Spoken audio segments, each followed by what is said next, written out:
Hey everybody, happy remote day. So today you guys should be at home taking your quiz on classmarker.com. Remember those quiz review questions if you're looking for them. I posted them on Google Classroom under classwork.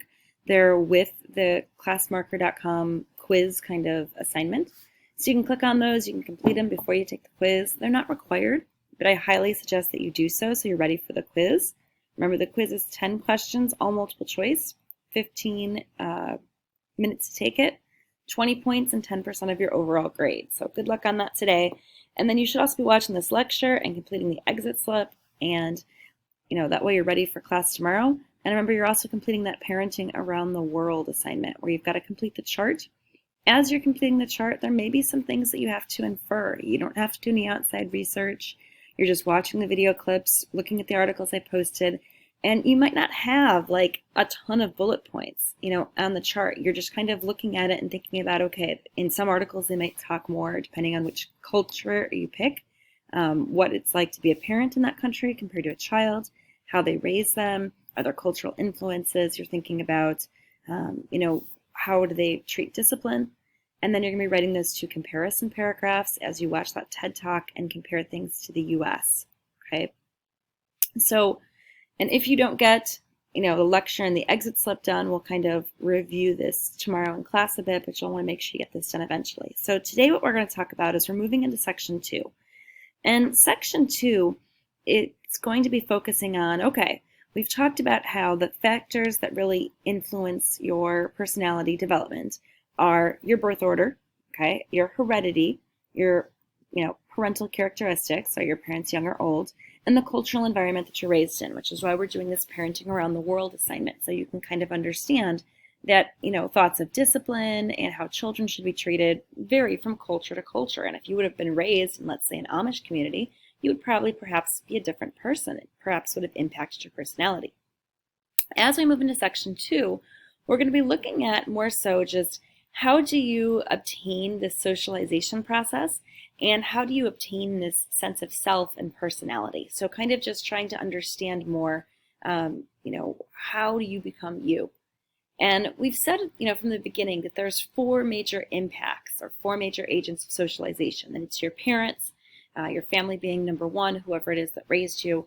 It's your friends, your peer group, it's school, and it's, of course, media, whether it's television, radio, social media. They've all kind of really helped impact you over time.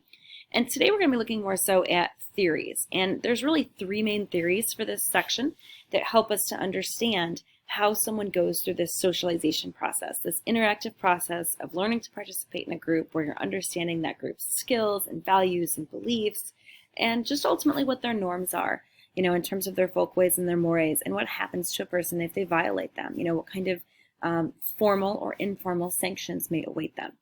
So today we're actually just going to be covering the first 2 theories. I'm going to talk briefly today about John Locke's theory about creating the sense of self.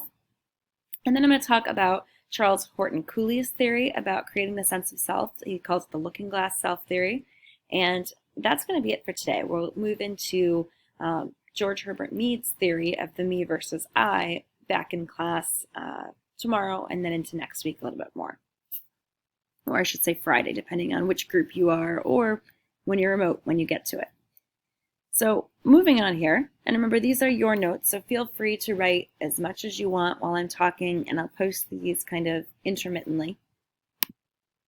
The first theory to talk about, it goes back to John Locke. And do you remember this guy? He's kind of a creepy picture of him, but remember John Locke is from the 1600s. And I'm not sure how much you remember about him. Think about it for a second. As you kind of think about it, I'm hoping that you're like, John Locke, I know that guy. What did he do again? Oh, yeah. John Locke was the one who first stated that all people have certain natural or inalienable rights that cannot be taken away, such as life, liberty, and property. And then, of course, Thomas Jefferson stole that statement, was inspired by those Enlightenment thinkers during the age of logic and reason in Europe and trying to bring about change and give people more political rights. And he, of course, as he was told to write the Declaration of Independence, basically stated that he believed that all people had certain rights, such as life, liberty, and pursuit of happiness. So not doing complete plagiarism. And he did kind of later give credit to Locke as credit was due.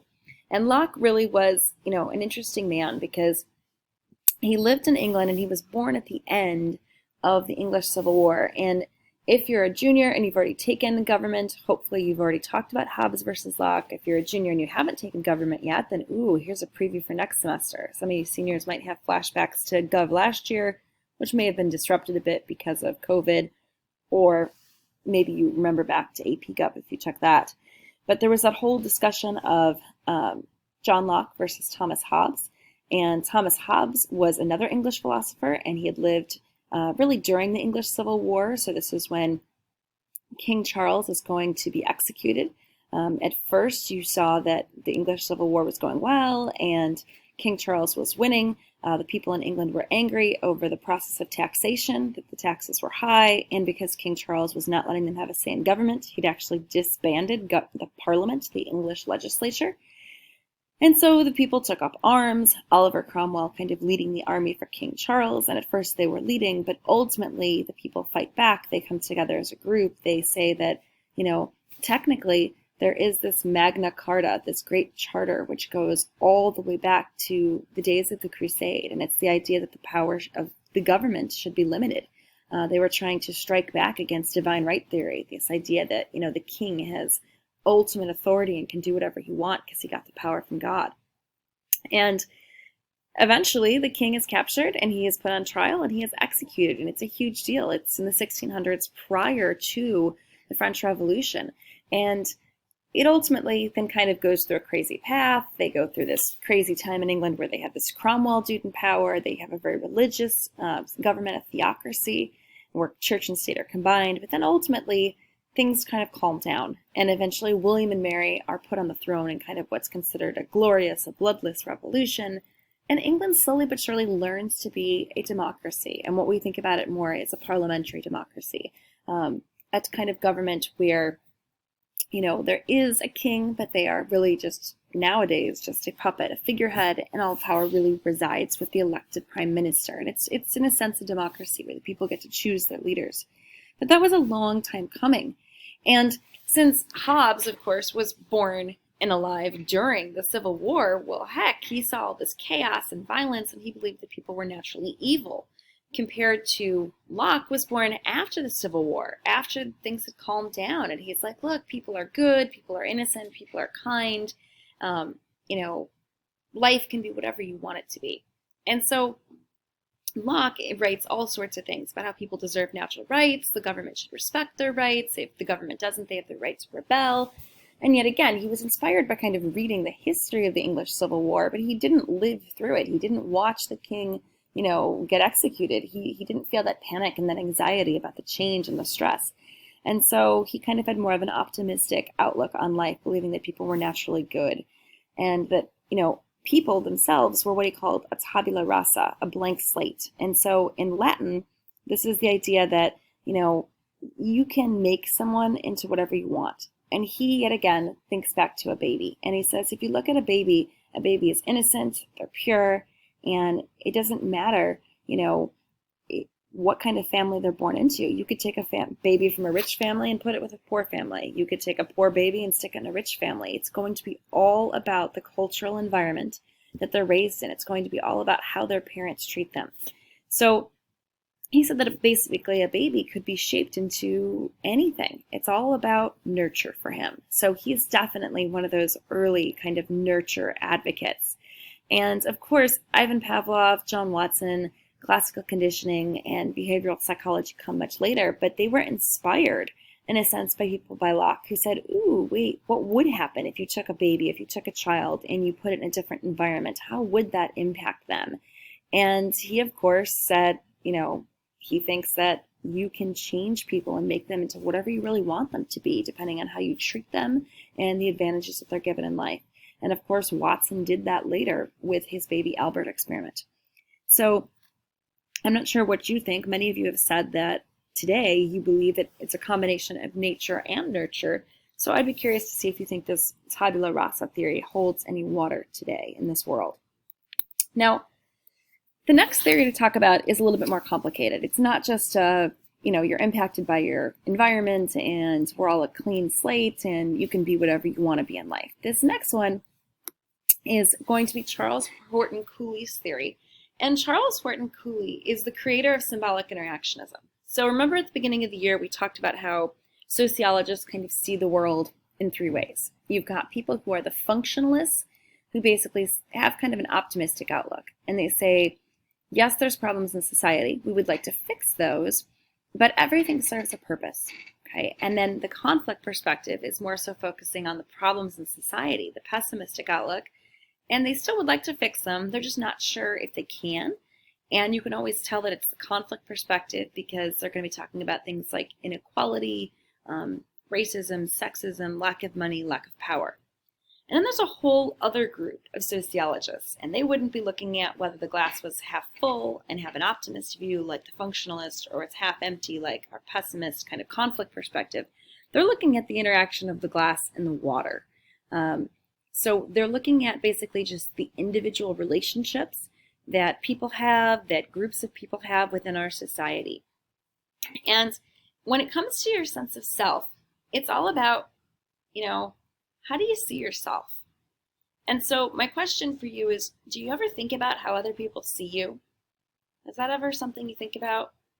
Maybe you thought about it more so in middle school. We know that, I had you look up in our last chapter about the spotlight effect, how sometimes people feel like everybody is looking at them and noticing things. And we know this is very true, especially for like middle schoolers. They feel like they are in the spotlight. If they get a zit, that everybody's going to see it. But in reality, probably no one has noticed it because they're focused on their own lives and their own problems. If someone trips, they definitely feel like everyone's looking at them, talking about them, noticing their flaw and their mistake. But in reality, yet again, no one probably noticed. Celebrities who are actually under the spotlight then, sometimes do purposely use that to their advantage because they think everyone's noticing them. So then they try to make a statement.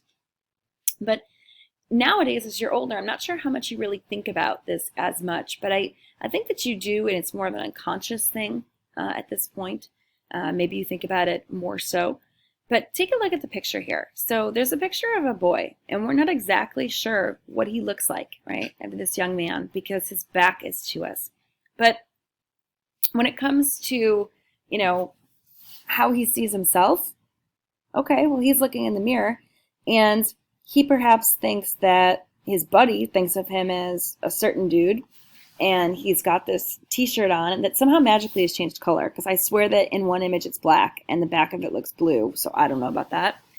But he's got like a lightning stripe on it or something, compared to his mom sees him as this preppy, scholarly kid, right, who's, going off to play polo or going to church, and he's got a collared shirt on, maybe he's career-orientated, I don't know, and getting some award, and he's got the sweater on. And so this next theory, in terms of the sense of self, as it's created by Charles Horton Cooley, the founder of symbolic interactionism, he is interested in how you think of yourself and how you've learned to participate in a group. And he says that your sense of self, your personality, has really and truly been impacted on how you think others see you. So the thing about this is we call it a looking glass self is because a looking glass is kind of like an old-fashioned term for a mirror, a looking glass. And the thing is, when you look in the mirror, yes, you do see yourself. And yes, you would see that pimple or, as I'm starting to get older, gray hairs. If you've gained weight, if you've lost weight, yes, you're going to see all that stuff in the mirror. But is it a true representation of how others see you? It probably isn't. Many people have this idea in their minds that, well, this is what other people are concentrating on, this is what they're noticing, this is what they're seeing. And so they have kind of a distortion in their mind as far as how other people see them. Perhaps it's because of low self-esteem on their part, a low sense of self-concept. Perhaps it's because of a negative interaction that they had with that person. But they start to think that people see them in a certain light and that they're judging them and viewing them in a certain way. And it might not be true at all. And so they're like, oh, I'm sure that so-and-so thinks that I'm dumb, an idiot, not funny, the class clown, so unhelpful, mean, rude, a bully, whatever it may be. You may say something like that and be like, oh, I'm sure this is how they see me. And so, yet again, you're making a value statement. You're judging how they see you. So, it's this idea that the image of ourselves is based on how we imagine we appear to others. The other people are supposedly, in a sense, a mirror reflecting back the image we project. Now, what this basically means is you're just assuming that someone sees you in this light. And at one point, you really need to say out loud, oh, I'm sure that so-and-so thinks I'm an idiot. You need to say that, and you need to say that to someone you trust, to someone you respect, who's in what we consider your primary group, like your close friends, your family, so that they can kind of mirror back to you or say back to you, no, I'm sure you're way off. Or, no, I was in the room. I saw the look on their face. I saw the things that they said. They seemed genuine. You're just perceiving it in the wrong manner. That's not how they see things at all. So it's very important that you have a reliable friend group and family group who isn't trying to put you down, who isn't trying to hurt you emotionally, who's going to support you. Now, you're not going to find that from like a secondary group. A secondary group is just like, not a group that you're permanently with, not a group that you're going to interact frequently with. It could be like a temporary group, like you're assigned to for a class project, or a group of people who end up talking to each other on a plane or in a bus, something of that nature. It's very impersonal. You don't really trust these people. It could be very formal in the relationships and the tone. You're not going to necessarily share things with them. You're not, going to truly communicate with them. So it'd be your primary group who are really giving you that important feedback. And this is, bottom line here is that this is going to start from the time that you are a little kid, and it's really going to continue from infancy all the way till you die. That this sense of self-image, this sense of self, is really going to, yet again, be based off what we think others are saying, but not necessarily what's true. And Charles Horton Cooley here is going to outline a 3-step process of the looking glass self. And so the first step is we kind of imagine that we appear to other people around us as funny, as smart, as boring, as an athlete, as the class clown, as mean, as a bully. So we're starting to imagine this. And maybe we're imagining this because of the look on their face. And let me tell you, as a teacher, especially when I started teaching, this was very difficult because you're teaching in front of a group of people, and you, just like you guys have done presentations, you're slightly nervous. Your goal is to help them to understand something. Some of them don't want to understand it because they find it boring or because they have their own problems. And you can literally see the look of boredom on someone's face. And you're like, okay, how can I change this? How can I get them interested? How can I continue to engage them? Or they make a comment and you hear it slightly, or they just say anything, and it might not even be about you, but you start to think, are they talking about me? Is that a joke? Are they trying to disrupt class? Are they saying things about me? Teachers obviously are human just like anybody else, and they can misinterpret things, but yeah, you see people say things or snicker and you start to wonder. So we start to imagine, and so as you could be lecturing up there, if you see a kid like make a weird face or make a side comment to somebody else, it might not even be about the teacher themselves. It might be about, oh yeah, what they're saying totally reminds me of like what so-and-so said or what we did or that game or whatever happened. But you start to imagine like, oh my gosh, they think I'm an idiot. They think I don't know what I'm talking about, that I'm not explaining this well. Or, oh wow, they think I'm super boring. Or they think I'm whatever. And you start to really and truly, as you're up there, you start to interpret their reactions as, oh, they hate my class, they don't like me, they think this is terrible. And you start to like have this mindset. And so basically the students are the looking glass. Obviously, when I'm standing up there, I don't have a mirror in front of me. I don't know what I actually look like, and if I'm not videotaping it. But based off your reactions, whether you like it and you respond well, or whether you hate it or you fall asleep or you start to make comments, you are a mirror to me. You are that looking glass. And so then my imagination starts to run wild, and I start to interpret basically what you're seeing and what you're saying and kind of what you're doing. And that ultimately impacts my self-concept as far as, am I a good teacher? Am I a bad teacher? And good and bad are obviously terrible comments to use because they're so generic, but what can I do to improve? And so that impacts who I am. And it might be that, I'm explaining it well. It might be that, your comment had nothing to do with me. It might be that, you're tired because you had to babysit your siblings and work. It might be that you couldn't sleep because you were sick. So there could be a whole lot of other stuff going on and I'm misinterpreting it. Or it could just be that I suck. So there's a whole lot going on there, but you guys are my mirror. And I'm going to also post below this lecture a video clip. And it's a good one. You don't have to watch it, but it shows things from the student perspective in the video clip.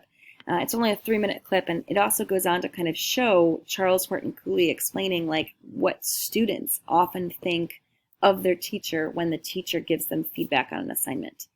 So that's it for today's lecture. Go ahead and do your exit slip, do your parenting assignment, take that quiz, and if you've got time, watch the video clip. It's a pretty good one. Have a great day, guys. Later.